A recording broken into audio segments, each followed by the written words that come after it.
What's up, everybody? This is Alex from A Hispanerd. I wanted to give a really quick review of what I've seen so far from the excellent Guillermo del Toro's Cabinet of Curiosities. So far, I've completed three episodes. I'm going into my fourth episode called The Summoning.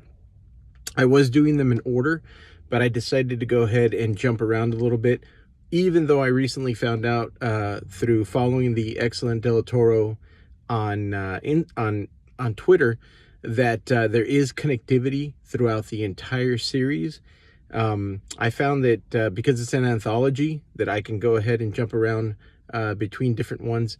My favorite one so far has been The Autopsy. It was both excellent acting, super creepy, really disturbing. And one of the things that I love about this series that I saw in particularly in episode 1 and 2 is there's a lot that the directors and the writers are doing with playing around with your mind and letting your mind take over some of the scenarios. While it's definitely graphic, like I said, especially The Autopsy, it's pretty graphic. At the same time, there is a lot that your mind ends up filling in. And I will just say that no one is phoning it in at all. Everybody brought their A game. It's exactly what I was looking for Halloween. It's that, I don't know. I mean, this is a compliment when I say that episode 1, for example, at the end had a Stranger Things vibe with the creature and the way the creature was used.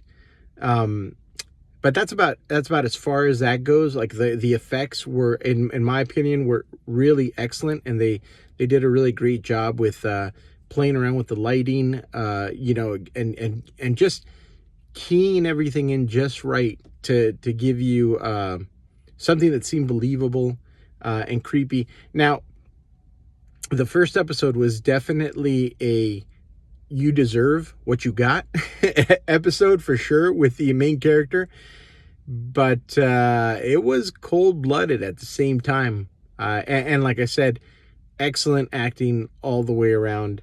I mean, I cannot recommend it enough. I hope I saw somebody on Twitter express this, and I hope that this does happen, that it garners enough viewership and people like it, like it so much, and there's good word of mouth that this is something that becomes a yearly thing, and that we get a new cabinet of stories every year during Halloween. And in fact, if this could be, the only thing I wish is that that it wasn't Netflix, in the sense of, Netflix puts everything out all at once and you can binge it. I actually prefer the model. Maybe it's because I'm old, but I do prefer the model of anticipation, of having one thing come out, one episode come out every single week. It really makes you look forward to something. The fact that they're all there doesn't mean that you necessarily have time, to go through all of them. So there is that. Like I said, I'm in the middle of my fourth episode, and again, super excellent.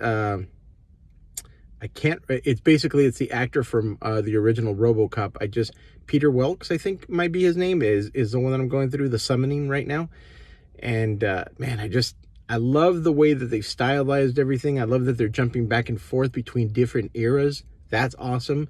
So you're going from the 1800s to the 70s to the 40s and it's rad.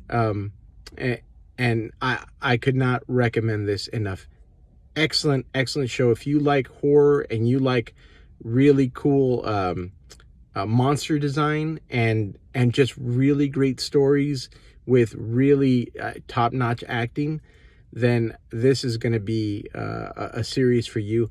I also love that Mr. Del Toro has stepped into the Alfred Hitchcock, that he's leaning into the Alfred Hitchcock mode of, of being the host that takes you through. And I also love the fact that, when I grew up, we had like the Crypt Keeper and Elvira, which were like, kitschy and fun, and but I love the way that when Guillermo, when he's presenting each story, he's giving you a little bit of a background on the person that directed it, and also gives you like this.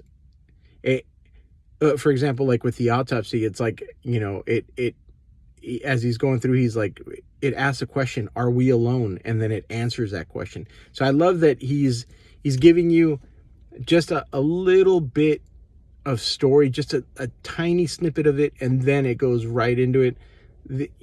That's one of the other things too that I have loved about the Netflix shows, that they do put a lot of excellent time and art into the opening of the shows.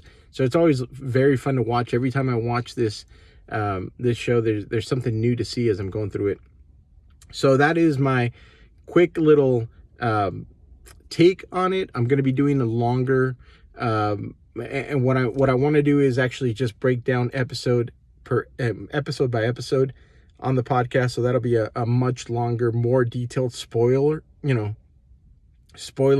filled review.